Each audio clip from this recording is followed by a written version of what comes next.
Hi, welcome to Grumpy Old Men. Oh, that's a bit happy, isn't it? Grumpy Old Men. Grumpy. Oh, Grumpy Old Men. You kids get off my lawn.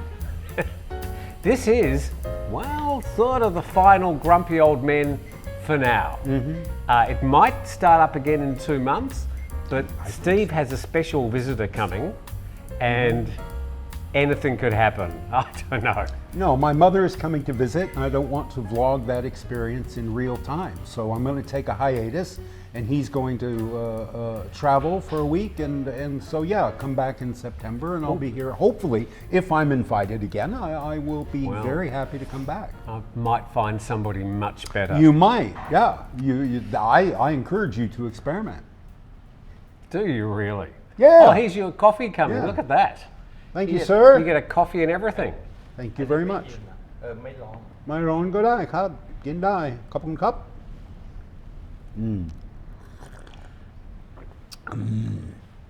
Got a message yesterday after the show. Steve, that's you.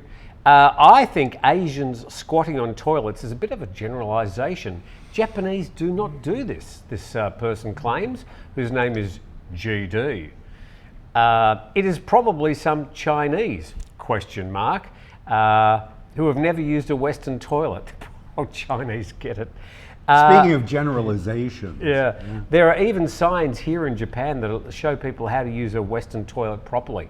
Most of the toilets I ever saw in Japan were... Squat toilets in the floor. No, were Western toilets. Oh, were they? Sure. Oh, with 38 buttons to do various things. Yeah, and heated. Which apparently, I mean, if they know... I mean, the guy is saying they know how to use Western toilets. They have signs everywhere explaining how to use a Western toilet. In English. Those are, what do I want to say? Exclusive. Mutually exclusive terms. Thank you, yes. So I don't know. I flew a few times through Narita Airport, and a couple of those times I saw footprints on the seats. It was an international airport. Could have been anybody doing it. I've never lived in Japan, so I don't know. I had a Japanese girlfriend, and as far as I know, she sat on the fixture. But thank you for your contribution. Last time I went to Narita Airport, there were about 3 people in the terminal and approximately 400,000 in the smoking room. Yeah, Just I was clouds, one of those. Clouds of smoke. One of the most depressing experiences, you say 3 people in the airport, one of the most depressing experiences I ever had, flying through the Orlando airport 6 days after 9/11. It was the first day they allowed air travel again. And it's an airport built to handle the crowds for Disney World. It's huge, it's enormous, biggest building I've ever been in. I've been there. And it was empty, the entire place. Oh my goodness. Empty. And the guy I was with, we went to the bar, and the bartender was ecstatic to have customers. And the guy I was with ordered a Tom Collins, and he said, bartender said, "I'm sorry, I can't make it for you. I can't cut the limes. They took all my knives away." So, anyway, I digress. Bringing up a very dark subject 2 minutes into the show. I'm sorry, Well, Tim. it's Grumpy We'll Old start Men. over. Oh, okay, yeah. Grumpy old men. Oh, Yeah. Orlando Airport. So during the week there was reports, so it's been a few times, Daisy keeps on coming to say hello, grumpy old men and a dog. So Jomtien Beach, which is just south of Pattaya Beach, they rebuilt it, I don't know, maybe 3 or 4 years ago, it could have been longer, which made it a great big wide beautiful expansive beach and much improved, and they've done the same at Pattaya as well and just north of the main Pattaya area. But the erosion and the waves and the monsoon has washed away a lot of the beach. Which anybody could have seen coming. Sure, they've spent billions on improving these beaches. Yeah. And fabulous, they look really great until they don't. Yeah. And now they've got sort of this large flat area that it drops. They look like our beach. A metre or two. Yeah. That's what I was going to say. We were on the beach yesterday and Daisy sort of running and jumping around and having a great time. And I noticed that there was probably up to 2 metre drops from the but the beach here just sort of changes, then it's a slope, and then it's a mound, then it's flat, and it just sort of looks after itself. Some days the trash is ankle deep, and some days there's not anything on the beach but driftwood.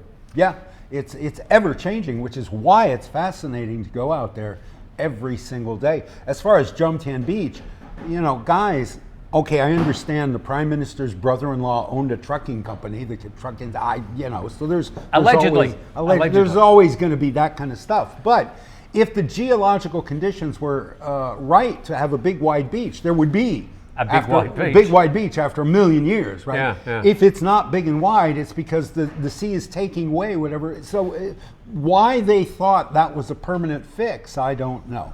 But there you go. Welcome to Thailand. A lot of money. I don't know where somebody who lives up in Jomtien or Pattaya might be able to tell us, where did they get the sand from? When I was there, I noticed that it was quite gritty and had a lot of shells. So I figure that they've sort of dug deep. Maybe they got it from offshore and brought it in, which is even more stupid. Dredging, yeah. But they need to put those like piers and things that stop the. I don't know. I'm not an expert. Yeah, I'm from Iowa. We don't know about beaches, but I think you're trying to fight Mother Nature, you know, and she's going to win. So. But the big drops we've got here at the moment, which by today it might have changed because it's been a bit wild out there. They've got signs every couple of metres saying, don't walk on the beach because of these big drops. Well, we've got nobody putting signs out for us. Nobody cares about you and me, Steve. Well, not in Turtle Beach, they don't. No, our landlords do. On the 1st of every month, our landlords care about us. You know, is Steve coming? Is Steve here yet with the rent money? I've been trying to contact my landlord for one of the beach houses for the past month. I can't contact them. Really? I wanted to pay the rent, but... Well, that seems like a good problem to have. Sure. Let it knock on wood without shaking the camera. I've got a big bag of 1 baht coins. Save those for doing zip. Go to the temple with those. So erosion on beaches, here we've just got this magnificent some 34 kilometre long beach, which we've established is the longest beach in Thailand. But it's much the same beach all the way along. We don't really get that up and down parallel rip tide. We get a bit of a rip off the beach occasionally. But I think up at Pattaya they've got some problems. Also, when I was there, maybe 20 years ago, they had the umbrellas and the sun lounges. They had about 5 rows of them. And the front row, they had to keep on sort of moving back when the tide was coming in. You could not walk in front of the pack. Pack, a collective noun for lounge chairs? Lounge chairs, the settlement. But yeah, it's like the motorcycles, the rental motorcycles filling up the parking places. Yeah. Commerce will out. Capitalism will co-opt every resource. So you walk in the water, buddy. I'm a bit funny. I don't know if I like the idea of... I've enjoyed sitting on a 100 baht beach lounge and an umbrella over the years, but when I go to the beach just to enjoy the ambience, I sort of go, those lounges, they look dreadful. They do look a bit grotty after 3 or 4 years. I got the best blowjob of my life in one of those chairs on Patong Beach. 1988, first night on Phuket. Was it very windy, I take it? No, but it was, I had been in an airplane for 48 hours. I was exhausted, but I couldn't sleep. And I went out for a walk at 3 in the morning. Everything was shut. I'm walking on the beach, not everything. Full moon, and this person slides up next to me, and I ended up on one of those chairs. His name was Roger. No, but you can read about it in Leaving Thailand. By the way, look just behind us. Wow. Thank you for that. Yeah, Tim is displaying a couple of my books. I appreciate No, that. I'm not displaying them. Yes, you are. Steve put them there. I would never do when such he walked in. A vulgar, blatantly self-serving thing. I would never do that. No. So we've got Leaving Thailand by Steve Ross. It's got an E on it. One syllable, very easy name. And Expat Days, also by Steve Rosset. No, it's Ross. It's just Ross. So yes, they're available on Amazon. Have over all the years, and many of them here in Thailand, have you been caught in a scam? Have you been scammed, I suppose, is the correct question. That's an interesting question. How we define my marriage, I lost everything in that exchange, in that interaction, everything. By the way, you could have dried your hair before you came. Well, I forgot we were doing this, and so I just took a shower. I've dried mine. And my hair is so rich and thick and lush that it takes a long time to dry. Other than my ex-wife, I was robbed at the airport, at Don Mueang Airport, my first morning in Thailand in 1988. Inside the airport or outside the airport? Outside, between two runways. Yeah. Oh, yeah. Again, golf course. Read it in the book, first chapter of the book. Yeah, so I was robbed. I'm trying to think. Nothing that has festered so that I can pull it to mind right away. No. I've had very early on, bar girls show me pictures on their phone and say, oh, my mom died, or my sister fell off her motorcycle. Look, here's pictures of my sister with a broken leg. Attempted scam. Attempted, and I may have, back in the 80s, given some of these people money. But no, I don't nowhere that I feel like, damn these guys, they scammed me. I've never had really much to take away. I'm not a target for anybody. They're like Shakespeare says, he who steals my purse steals trash. So no, I've never really been a target for that kind of thing. Yes, interesting. Thank you for asking. Some people are obviously a bit more attuned to being scammed.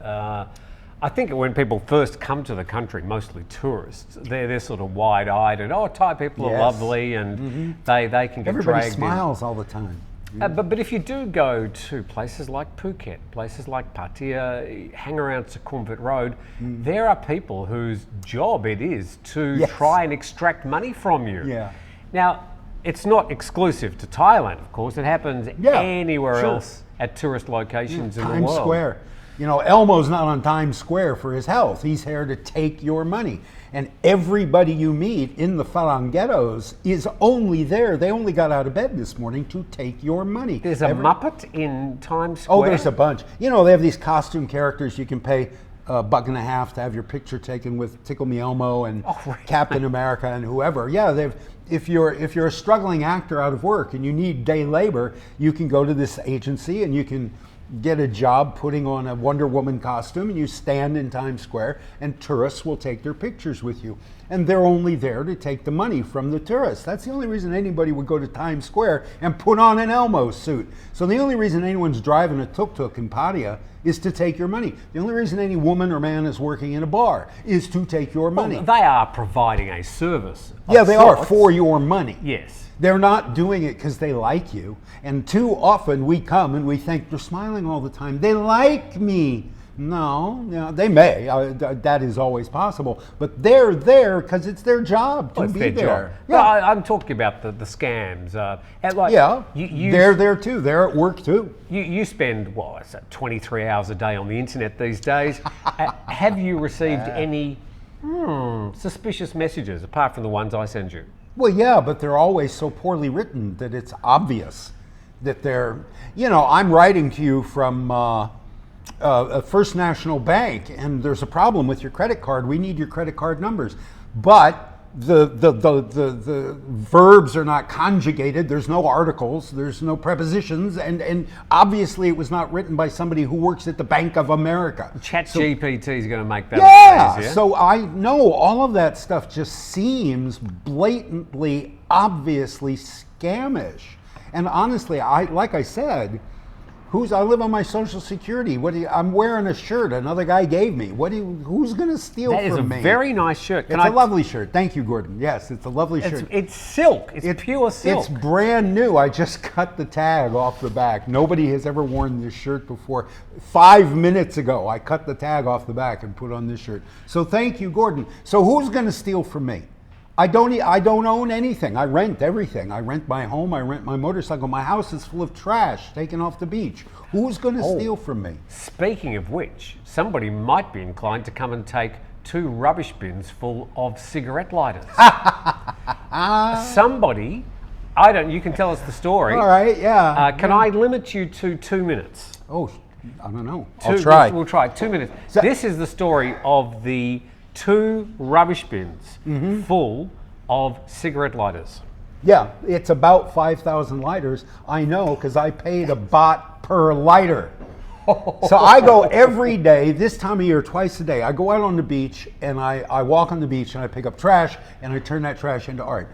The most common trash is cigarette lighters, and they're gorgeous. They make beautiful little mosaic tiles, but they have to be cleaned. Everything that comes off the ocean, You got to pull. you got to pull the metal bit off. You got to drain the gas out of them, and you got to scrub them. Do you get a bit woo after Yes. opening them up? Oh God, yes. Oh, I'm sure it's taking years off my life. I'll sit there in front of YouTube with a pair of pliers and just go crack, crack.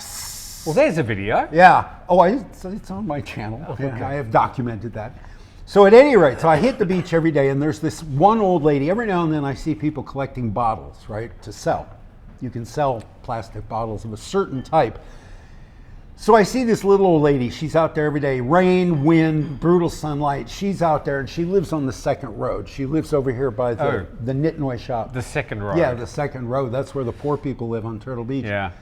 And so I see her, and about a year ago, we introduced ourselves. Everybody's very curious about what I take off the beach.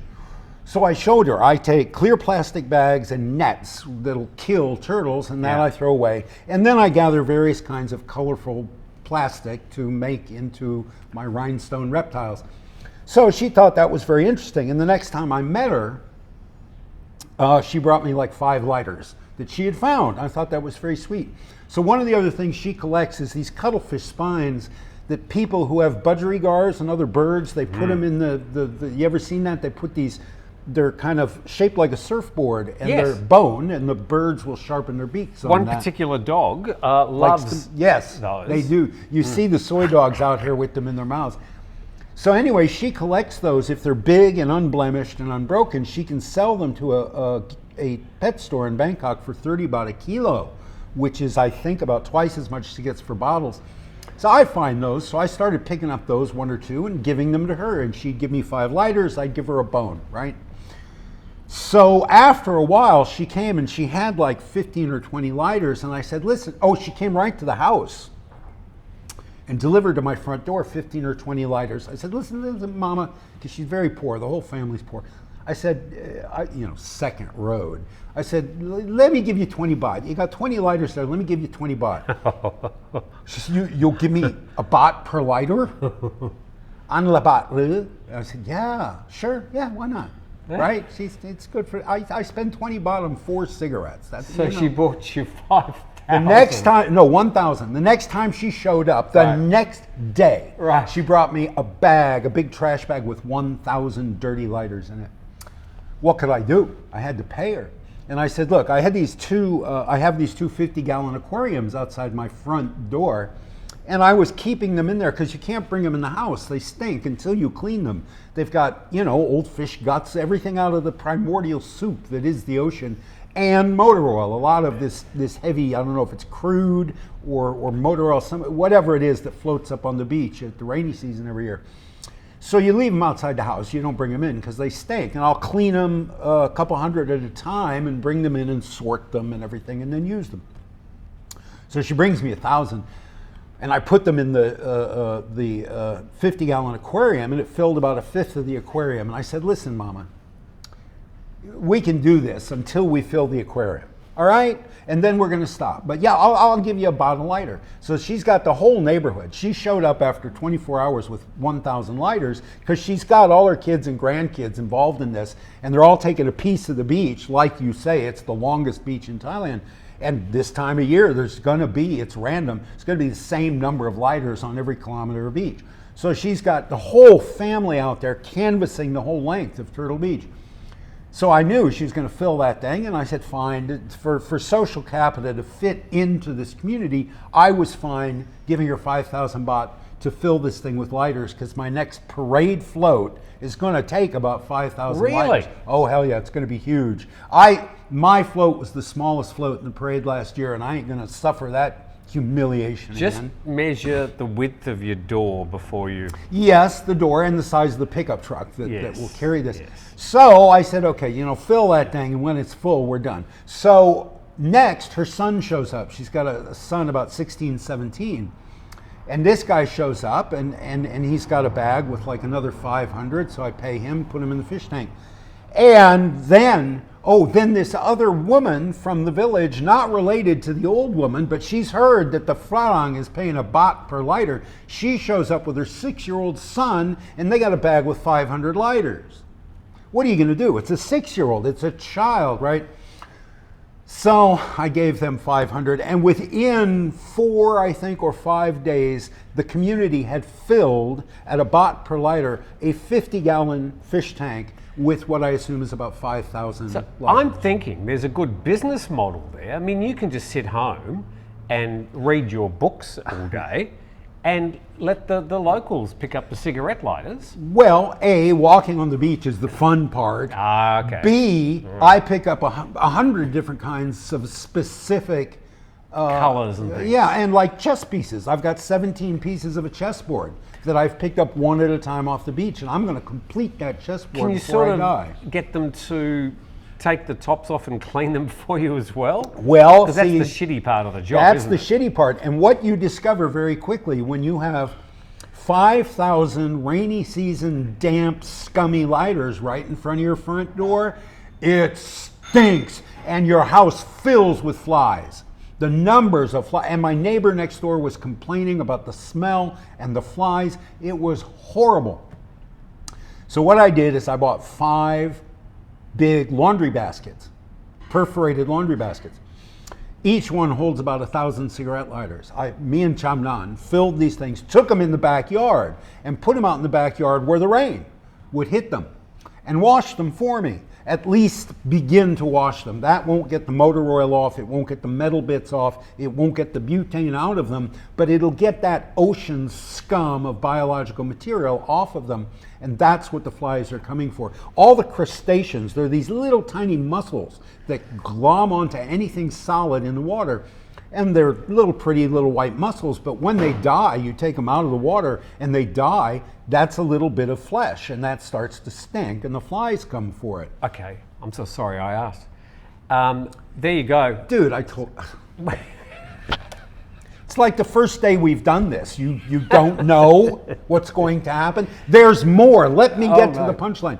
Right. What I've discovered is now, so I paid 3,000 baht to have guttering put on the back of my house last rainy season. It doesn't work. There's a blockage in the pipe somewhere, so all the water comes off the gutters in one spot in my backyard. You put one of these baskets of 1,000 lighters underneath that torrent of hard water coming down, and in like 2 hours, all of them are clean, spotless. They don't stink Excellent. anymore. Bring Yes. on the rain. Yeah, bring on the rain. No more lighters, please, but bring on the rain. Okay. Okay. So That's the saga of the old lady and the lighters. But she's still now. Of course, the punchline is the 50-gallon aquariums are empty in front of my house now. So she drives by, she sees these things are empty. I'll eat mine. Do you want more? Do you want more? No, thank you, Mama. No, you don't want more. I mean, you can imagine injecting 5,000 baht into these couple of households on the second road. It's like, Christmas. bought a new car. Oh, God, yes. Well, a whole shit ton of Lao Khao, and maybe a few little orange pills. Who Lao knows? Khao, that's that Homebrew, that moonshine. sort of petrol that they drink. Yeah, it's 20 baht a glass, and it's rocket fuel. And you'll see the guys out there before they go to work, 9 o'clock in the morning. They're out there, the fishermen particularly, before they get on the boats. They're out there at the Nitnoy store drinking Lao Khao at 9 o'clock in the morning. God help them. God help them. And then they put Rugged it into their 4-cylinder Subarus that are strapped onto the back of their boats. So I was looking for one of the comments from last Sunday's show. I remember it. And somebody said, it's not quite as good as Bangkok Pat. So I was thinking, well, Bangkok Pat is sort of well-written, well-produced, and recorded. He probably do a couple very of takes, professional and competent, and then well done, edited, and takes a few weeks to put a show together. We sit down and we riff for like an hour about nothing in particular. 64 times in a row. Yes, and it's quite a different program. Apples and oranges, dude. Apples and oranges. I got a lot of respect for Bangkok Pat and Retired Working for You and the guys who do that well, that informative, instructional, educational video. I could never do that, especially now. I'm retired, man. I'm not going to work that hard at anything.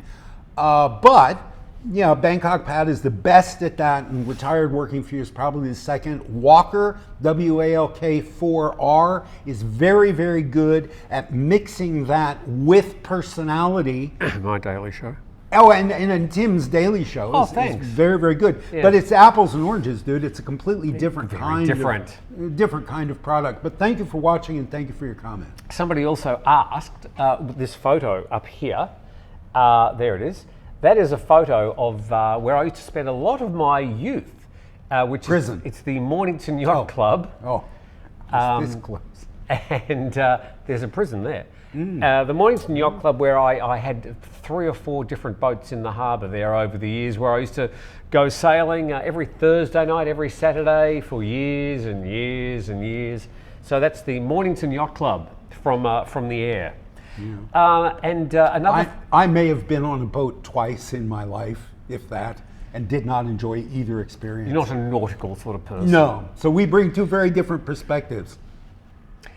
Oh, good. Okay. You've never even been swimming at this fine beach. No.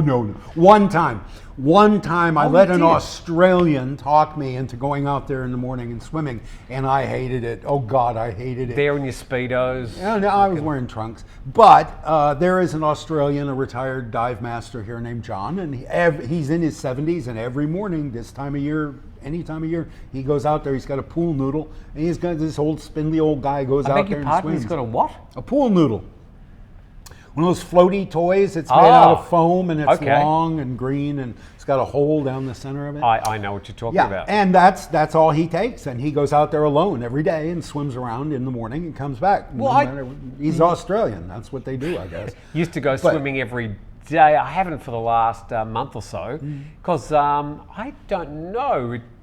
During the hot season, I mean, it's just a nice relief. But now, even on the calm days, like it's not too bad at the moment, I'd be still inclined to go out there because the water temperature is still much the same. Well, you are welcome to my portion of that. I'm not. Thank you very much. Yeah, it's all right. I'm generous that way. I'm a giver by nature. I'm a giver. I have another question, but we might go to Norel's. I'll give you a bit of a warning. I'm going to be asking about famous people you've met. Oh, all right. So, like Tim Newton. Of course. Yeah. Oh, I met him. Doesn't get much better than that. Oh, I could tell you stories about Tim Newton. Oh my God, curl your hair. Oh, never mind. We might go to Norel's notebook. Kill me. Okay. He's so funny. I know. I crack me up.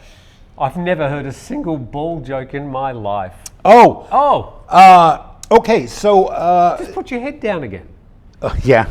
Oh, look at that. Pot, kettle. Win Motosai. One of our viewers taught me another word, and I love you guys for this. I love learning new words, particularly Thai words. So the cue, a motorcycle cue, is called a win Motosai. The verb to win, it's an English loan word, it means the end of a competition. So it's a cue, it's a rank. And they have them in massage parlors too. You may notice if you ever go to one of those naughty massages, one of the girls will be much more aggressively in your face when you're choosing a masseuse. One of them will be like, and the others will kind of be like doing this. They've got a cue, it's her turn to get a customer.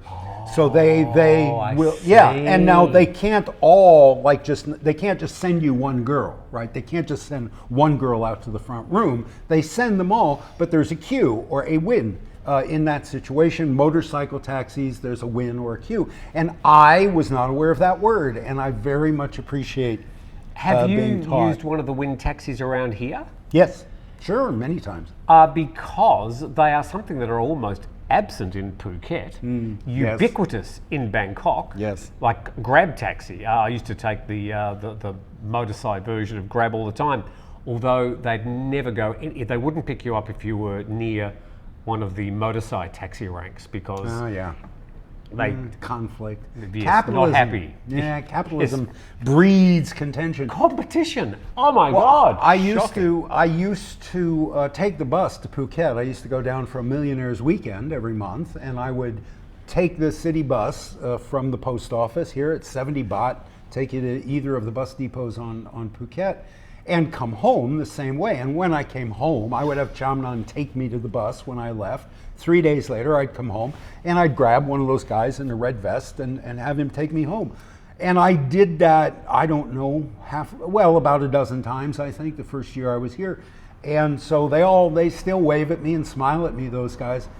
Probably, I would guess, I'm the only Phang, or the first in years in Thai Muang to take. I don't see any of these other guys who live here. I don't see them leaving their houses, let alone taking a motorcycle. But the Phuket taxi mafia obviously just didn't let them sort of get established in Phuket. No. But I wouldn't have bought a car if I had that available in Phuket. Yeah. Because they're a great service. Now, Phuket's screwed now. It's way too late to try to introduce. There's no land left to build a rail line, a light rail, or any. It's just they've screwed themselves. It's pure greed, and it's blatantly obvious, but you can't talk about it. No. I think you just did. I just did, because nobody listens to us. The men in khaki uniforms on Phuket, they're all watching Bangkok Pat. But yeah. Ha! Well, yeah, the Thais, his channel is very popular with Thai people. He presents a very, very attractive picture of a city I detest. And why the Thais love like him. Bangkok? What's your problem?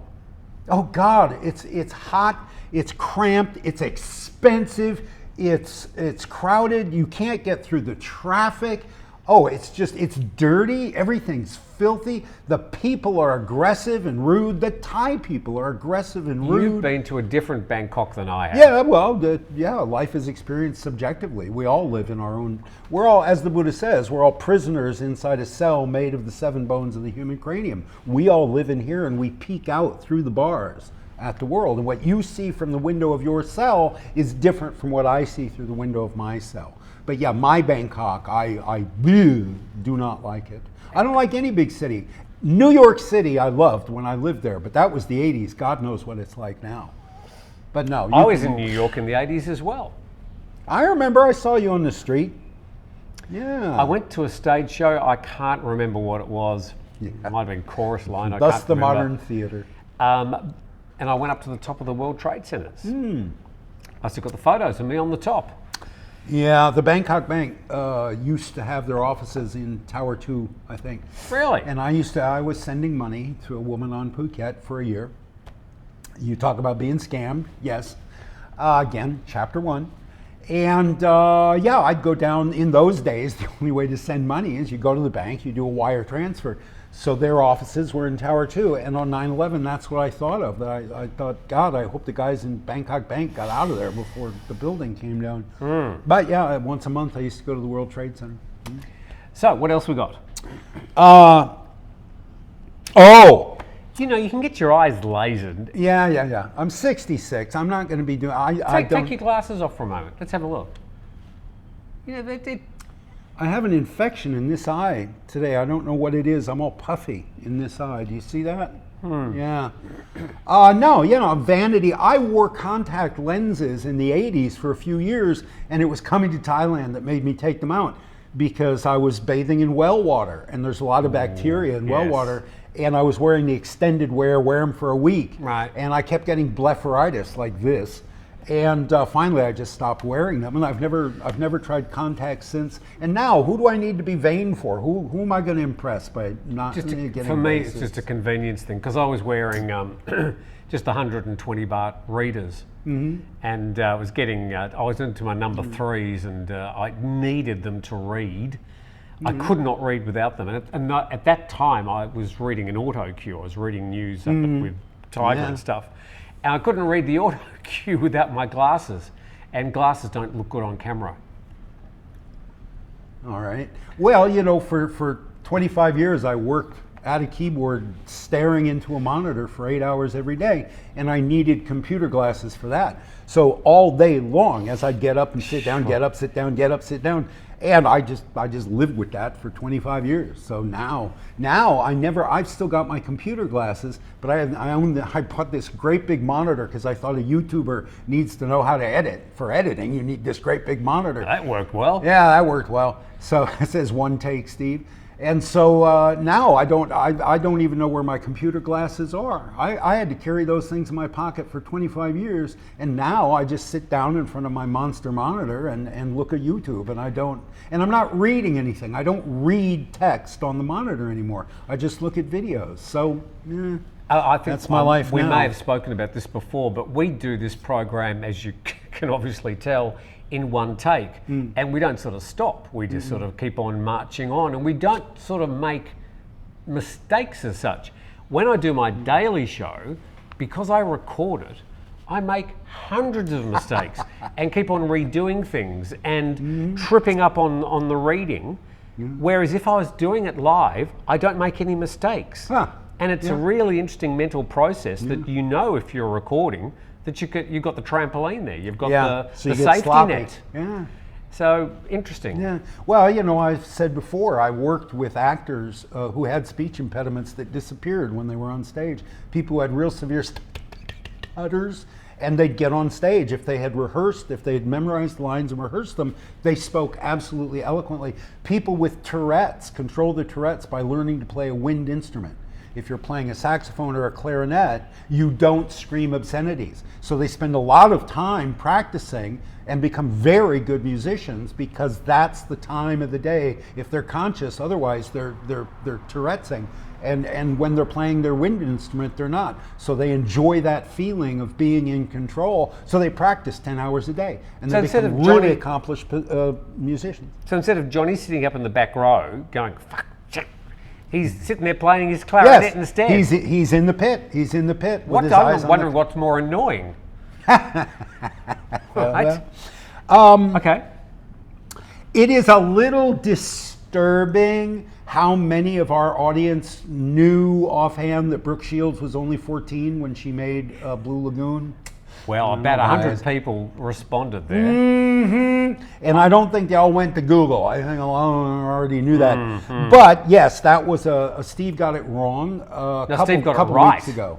Tim got it wrong. Oh, right. Yeah, that's Steve right. got it right. Imagine. Why do people use testing 1, 2, 3 when they are doing a sound check? Various people had various theories. But what's interesting about the whole internet, not just our comment section, when you propose your theory in the comment section, it's not a theory, it's a certainty, right? This is why. And if it has the word FACT after it, it means it's definitely a certainty. So we've got people, this is why, this is why. So a couple of them that interested me, someone said the words 1 and 2 are bassy. We say them in a low tone. 1, 2, 3, testing. 1, 2. I don't subscribe to that. If you want a tone that you need to test for a microphone, it's going to have a B or a P in it because they're the ones where you go, and the B is where you've got the bass. So I would say testing 1, 2 is not really the best words you could say. And the other thing that I was saying about it, which I found interesting, was that it seems to be like around the world. I've been to places around the world and the South Koreans going testing 1, 2. I'm thinking, why aren't they saying whatever the Korean... Ichi whatever it is. Yeah, don't correct me. I don't know Korean. Itchy what? No, Japanese is ichi ni san go. All right. Yeah, don't correct me. I don't speak Japanese. I can do it in Chinese. Ohayou gozaimasu. Oh, what was the tubes had Japanese. Akero teteron taijin desu. That's when I was 14 years old. That's still in my head. What the hell is that? Teteron taijin desu. I don't know, but it closes a song by a rock band, an indie rock band called The Tubes from San Francisco in the 70s, and it just closes a song. And it's stuck in my head since I was 14 years old. One of my favorite programs when I was a youth, many years ago now, Steve, Many. Was Shintaro the samurai, in black and white, of course. Ooh. And he was wearing sort of white, and he was the good samurai. And then the ninjas were all in black because they're the baddies. Right. And they would sort of have, it was all done on film. And so they were either sped up or playing in rewind. So the ninjas were sort of jumping up on buildings backwards. And, I mean, for its time, I thought it was very clever. And it was all the mouth doing one thing and the voice dubbed in English doing another for its time. But the voices, one person was voicing everybody, including all the women. He's going, and then the woman was, but it was the same person, very obviously the same person. And the ninjas were somewhere in between. But since Shintaro the Samurai, and the glory of YouTube is I can now go back and watch Shintaro the Samurai. Aww. Which is very... Is it still as good, or are you a little disappointed? Well, it's sort of disappointed, but you look at it with the knowledge of wisdom and age and wrinkles, and you sort of go, wow, it was quite intuitive and clever for its time. And it was copied for Power Rangers, Mutant... Sure. Mighty Morphin Power Rangers did that same thing. It was a Japanese show, and then they dubbed it into English, and they did the backwards flips onto the and stuff. So yeah, it was a workable formula. That was I grew up wanting to be a ninja. That was my ambition. How'd that work out? Oh, I ended up being a newsreader. So same. Very close. Same. Very close. Yeah, but I used to wear black. Oh, so you must come from fighting province. Your kung fu no good here. I'm still no good with a knife. That's not a knife. This is a knife. They had these star-shaped things, and they used to... Oh, a throwing star. That's how they'd kill you. Yeah. Because that little blade, which is this long, will kill you. Yeah. So I frequently throw the knives around here for less effect. Less effect. Oh, by the way, have a look down here. Oh, it's a cat. Not just a cat, it's dusty. Animals everywhere here. Yes. Yeah. No allergies in this house. We had talked about the movie The Man with the Golden Gun, which was filmed, parts of it were 1974. Down here. Excuse me. In Kotapu, yeah. Nail Island. They now call James Bond Island for obvious reasons. Someone reminded me, I had forgotten, I had been talking about the bridge on the River Kwai and how the Thai actresses, the only women in the movie, are speaking in Thai to the Oxford Don of Oriental languages, but he had done, that actor whose name escapes me now, had done something offset to David upset Niven? these women. No. He's the, I forget. Anyway, they speak to him incredibly rudely in Thai. Cast of Bridge Over the River Kwai. They speak to him incredibly rudely, these women, and he has no idea, because the actor doesn't speak Thai, but he had done something to piss these women off. So on camera, they spoke to him like he's a yutz. And at one point, they say to him, he says, how far is it to the bridge? And they say 9 kilometers. And he says, come on, lads, only 5 more kilometers to go.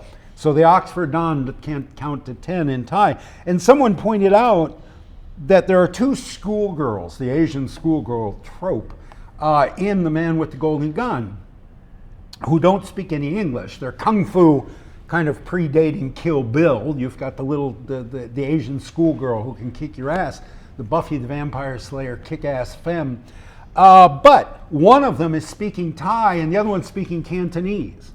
Oh. And Hollywood just assumes the audience isn't going to know the difference. Yeah, all those Asian languages are the same. Our audience knows the difference. Good for you. Yes. Good for you. I love that comment. When did you last see Bridge Over the River Kwai? I think pronounced River Kwai here. I don't know. That's interesting. It would have been when it was a very favorite, before these phones. They used to show videos in the bars and the restaurants and the guest houses, right? Not the ideal place to see a movie. No, but that was the one of the very common movies. Rambo. Which Rambo is it that is shot? The beginning is shot in Thailand, and he hands blood-spattered money to the monks. There are some movies. Man with the Golden Gun, obviously, that used to be played over and over and over. I cleared out the Tropicana bungalows on Phuket one night by asking to see The Wizard of Oz. And they put The Wizard of Oz, there were about 30 people. in there. They didn't and like it. By the time we were in color, I was alone, and the staff were so angry at me. So angry. They had a list, they had a menu, a board up with about 100 movies. And I was tired. I kept seeing Man with the Golden Gun, Bridge over the River Kwai. And there's The Wizard of Oz. And I thought, what fun to go down on the beach, blaze up, come back up and sit there and watch The Wizard of Oz, right? Yeah, well. But none of it was made in Thailand, though. No, it wasn't. And everybody has seen it 50 times. And so the tourists went somewhere else. And they were angry at me at the Tropicana Bungalows for clearing out their dining room. I should have known, I guess. It was a newbie move. And the famous piece of music from Bridge over the River Kwai is called... Oh, I don't know. Da, da, yeah, da, da, I can whistle it. I didn't know it had a name. The something march. Colonel Boggy March. Yeah, all right. Colonel Boggy March. Missed the top one. But oh man, for practical effects. All the dogs are starting when to they bark. blow the bridge, when David Lean blows that bridge and the train goes off, all practical, all done in real time. Yes. You got one shot at it, baby. You got one shot to make this work. And he did. And oh my God, what a moment on film. Okay, just getting the camera ready. Okay, camera's ready. Oh. Ready when you are, CB. Missed it. Yeah. Good movie. About the rainy season. Right. We are in the rainy season. It's not going to rain until it is officially declared in the Royal Gazette. Right. I love that. You said that yesterday. Did I? Sorry, last week. Whoops. Did I? Yes. No, I said it to you in the car. I didn't say it to them. I think. Okay, Steve. All right. Did I say it twice? I think it's the funniest joke I've heard all week. But you have to know Thailand to laugh at it. Sure. You have to know the Royal Gazette and what it means. Well, it's not published yet in the Royal Gazette, so it's not a law. Yeah. Other than that, we are asked from time to time for book recommendations. And some of our customers from time to time give us book recommendations, for which I am very grateful. Oh. But don't use all caps on the internet. It's 2024. You should know by now, don't use all caps on the internet. But yes, book recommendations are always welcome. If you're interested in books about Thailand, if you go on Facebook and you find a page called Hanuman Chalong, Hanuman, the Monkey King, Chalong, the bay on Phuket, or the temple on Phuket. There are 75 book reviews there, each at least 5,000 words long, all books about Thailand by a certain local author. If you want to know anything about a book about Thailand, go look there first, and you'll find a review, a very erudite, insightful review of the book you're thinking about. I have a story, but do you have anything else? Well, I was going to ask you. How much time do we have? Where are we? Well, don't you worry. All right. We can do an extended one today. I have no idea where the They'll have to pay more. Yeah. The camera's up there. So, famous people that you have met. Other than Tim Newton? Well, yeah. Well, nobody I can't imagine anybody. Nobody as famous as Tim Newton. In the movie industry, I worked with a whole lot of actors who were famous who would not remember the prop guy, who would not remember the on-set dresser. Well, apart from feeling up Dolly Parton, who else? Yeah, I had my hand on Dolly's ass. There are 3 female actors who would remember Steve Ross and very not well. They would not be happy with the memory. I hit Jodie Foster in the head with a cardboard box, hard enough to make her head bleed. I made Isabella Rossellini stand in the sun for half an hour because I lost a prop in the hottest summer on record. And Holly Hunter, I gave Holly Hunter hives because I didn't know she was allergic to albumin. So those 3 famous people would remember Steve Ross, but not pleasantly. And other than that, I could, rattle off a list of, people I worked with. Well, I did a public service announcement. It took about an hour and a half with Danny Glover and the kid who played the son on the old Cosby Show. What was his name? He played Theo, this young black actor. And we were doing a public service announcement about drug abuse or something, and they had this old, distinguished black actor and this very young, up-and-coming teenage actor. And we get to the set, and the young actor's really excited. He's going to meet Danny Glover, And Danny comes in he's just taken the red eye from LA to New York City. He's been drinking the whole way. He's been awake 24 hours. He is hammered. He is sloshed. He is sloppy drunk. And he comes in and he's just making an ass of himself. And this young black actor is looking at this man like, I was going to ask for your autograph, you son of a bitch. Ooh. I can tell you, whatever that actor's name is, and he's not acting anymore. A lot of kid actors leave the business. Sure. I think is smart. But I know for a fact that kid, if you asked him about Danny Glover, he's not a kid, he'd be in his 50s now, I guess. If you asked him about Danny Glover, he'd say, oh, Danny, he disappointed me when I was 14. You know, he would remember that moment. Everybody in that studio for that hour and a half would remember Danny Glover's behavior on that afternoon. I did Do the Right Thing. So Samuel L. Jackson, worked with Samuel L. Jackson. Everybody on that show. If you look up the making of Do the Right Thing, which is available on YouTube, it's a movie about the making, the behind the scenes, and I appear in that, shouting, as I am wont to do, behind Joie Lee, who is Spike Lee's sister, and she's doing an interview. Her name's Joie? Joy, Joie, Joie. And she's playing his sister in the movie, and she's being interviewed for this documentary, and I don't realize that's going on, and I just see my crew sitting on a stoop not working. So I come walking up, why are you there? And you see Joie Lee go and lose her train of thought and forget what she's saying, because Steve is shouting right behind her. And they left it in, I don't know why, they left it in the documentary. But you see me walk up there and throw this woman off her game. There's another woman who doesn't like Oh, Steve. yeah, oh God. Yeah. We don't have enough time. That list is way longer than the famous people I've worked with. But the famous people thanks for asking. Tim, who have you met who's famous other than Tim Shaw? Oh, Tim Shaw, of course. Yeah. But see, most of them are Australian politicians or TV personalities or singers that most of the audience would have no idea who I'm talking about. Probably my best effort was I met QE2 twice. Really? Yes. Not the boat? Not the boat, no. No, it might have been more interesting. But wow. The Queen of England, twice. At the start of the 2006 Commonwealth Games in Melbourne and at the finish, because I wrote the theme song for the torch relay before the Commonwealth Games called I Am Strong.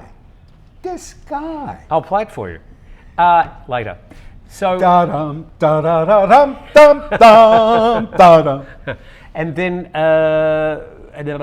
so that was a sort of you're standing all in a row, and she comes up and puts her hand out, and you shake her hand, and we're told to say nothing, so I didn't.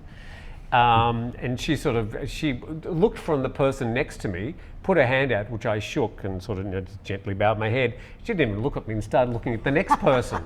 I don't think that counts, Tim. So I'm not sure when she got back and was getting into bed with Prince Philip that night, where she said, I met this guy, Tim Newton. I don't think she said that. I pretended not to notice it. And at the closing ceremony, we were sort of all in a bit of a group, like a dinner. Scrum. A cocktail party. Before And then during the closing ceremony, she was sitting precisely opposite me on the other side of the arena, wearing a lovely sort of yellow, it was like what are they called, twin set. So she had a yellow dress with a yellow top. And at one point, her sort of legs were a bit askance. And I'm thinking,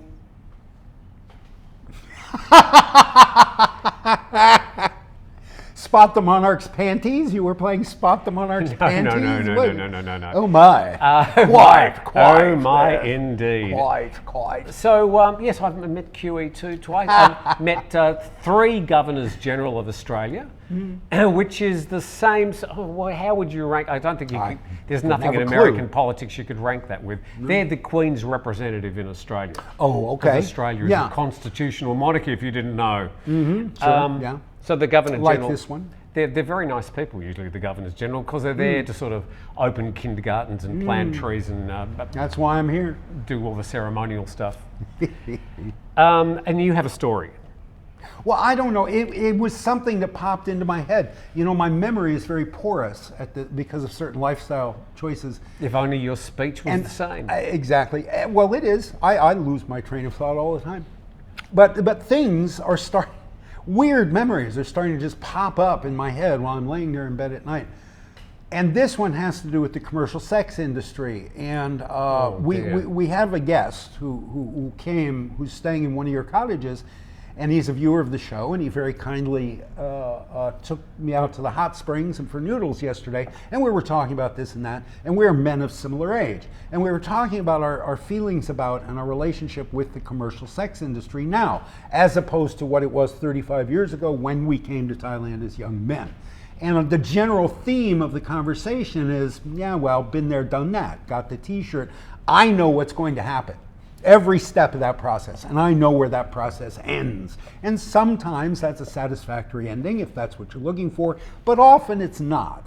And so, you know, at this age, you know, we kind of just stay home and look at Netflix and go to bed at 8 o'clock. But I was thinking of a friend of mine named Mark Kramer in New York City in the 1980s. Hi, Mark. Thanks for watching. Hi, Mark. Yeah, if you're around, I want my collection of Tracy Lord's VHS tapes back. Yeah, that was a loan. What are you going to play them on? True enough. Yeah, true enough. I just keep them up on the shelves. The spines of those bad, oh, that's something to look at. Yeah. I was the president of the New York chapter of the Tracy Lords fan club. It is no longer PC to say that, but or legal. But at any rate, so Mark was a journalist who, right out of undergrad school, got a job at a newspaper called Screw. Screw was a newspaper with a circulation, I think, of about 1 million copies. What? Yes, and it was only published in LA and New York, and it was an outlet for commercial sex businesses to advertise. It was a newspaper in which they could advertise, and a publication in which men, I think predominantly looking for those kind of services, could go to find the old classifieds. Yes, a phone number, something. And Mark got a job right out of college, and as an editor at Screw, and he ended up buying a piece of fiction from me, which was the first piece of fiction that Screw had ever published. And Al Goldstein was the publisher, very famous pornographer, Al Goldstein.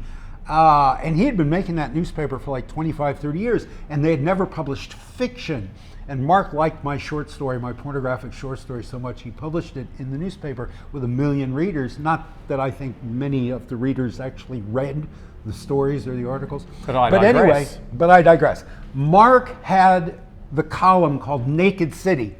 He wrote about anything in New York City that had anything to do with sex. So that, and he got invitations to everything, to an opening of a Robert Mapplethorpe exhibit at the Museum of Modern Art, to the lowliest, scuzziest, happy ending massage parlor in Chinatown. He's sort of the stick boy of... Yes, the stick boy or stick man. I don't look at stick boy, but stick man, yeah, that sort of thing. Or Bernard Trink, with allowed to use 4-letter words. But he would go and he would experience these things, and they were always free because, of course, any guy running a happy ending massage parlor in Chinatown wants to appear in Screw, right? He wants a good review in Screw. So Mark would go into these places. He was a king. Well, he'd done this about 6 or 7 years. And he went to a party and somebody said, you've worked since college for Screw. Well, you know you'll never get another job in journalism, right? And Mark went, wait, I've been an editor at a publication with 1 million circulation for 7 years. Of course I'll get one. And they said, no, you're working for Screw. You're tainted. Your name's dirty. Nobody's going to hire you. And this just blew Mark's mind. And the next day, he's in one of these Korean hand job parlors, and he's walking around like, you know, checking out this and that, checking the bathrooms, are they clean, whatever. And he goes in the break room. And we were talking about cameras in the break room at a go-go parlor last week. And why would the management put cameras in the women's dressing room? And he goes in the break room, and the women's purses are there and their outfits for going home or whatever. And just idly, he opens the refrigerator door. And in the break room refrigerator are a dozen cans of Spam. Do you know what Spam is? It's that sort of canned ham. Canned ham. And each can of Spam has a spoon stuck in it. Yes. And he can see that these women on their breaks are eating Spam right out of the can because that's what they can afford, right? A can of lard and salt. And in that moment, he said, no, I'm done with this. I'm done with this. I'm over it. And he went the next morning and he quit. He quit his job. Now, any guy, he was in his 20s. You ask any 20-year-old man, do you want to have a job where you go for free to every kind of brothel in the city of New York City and you get everything there for free, like you're a VIP. You can ask for anything you want and get it for free. Would you like that job? And he said yes for 7 years, and then no. It was no for the rest of his life. Right. It was no. And I think, we who've been here a while, there is a point. Okay. Right? I know. Don't panic. There is a point. There is a point. Because I was talking to our guest yesterday, and he and I were like the same way. We know anybody who's been here for a few years knows, where to go to get anything you want. Anything. Sure. Right? And we don't. We sit at home. I go to bed at 8 o'clock. I watch YouTube for an hour. I eat dinner. I watch YouTube. I smoke a cigarette. I go to bed. And that's it. Speaking of which, get to your point. I'm tired of listening. Get to your point. I tried to ask this delicately. Now, that's last night when I arrived at the restaurant, yes, you were doing something that I sort of asked you. Talking? Well, that's just normal. And you asked me to stop, and I didn't. No, smoking. I was smoking, yes. So, but you had given up. A million times. Have you been having a few sneakies over the few? Yeah, hell yeah. The last few weeks? I went 5 weeks. Okay. And then and then it was raining, and I was in the house having a cup of coffee in the rain, and I thought, you know what would be awesome? A cigarette. I've been without for 5 weeks. I've earned it. And I went and I bought a Lucy. I bought 1 cigarette. The next day I bought 2. The next day I bought 4. A loose cigarette. All right, just a Lucy. A 1. Yeah, it's a Lucy. Right. You're not a member of the tribe, so you don't know that word. Sorry. And then our guest came, your guest, I don't know why I keep saying our, your guest, but a fan of the show. I'm sure he'll be watching this.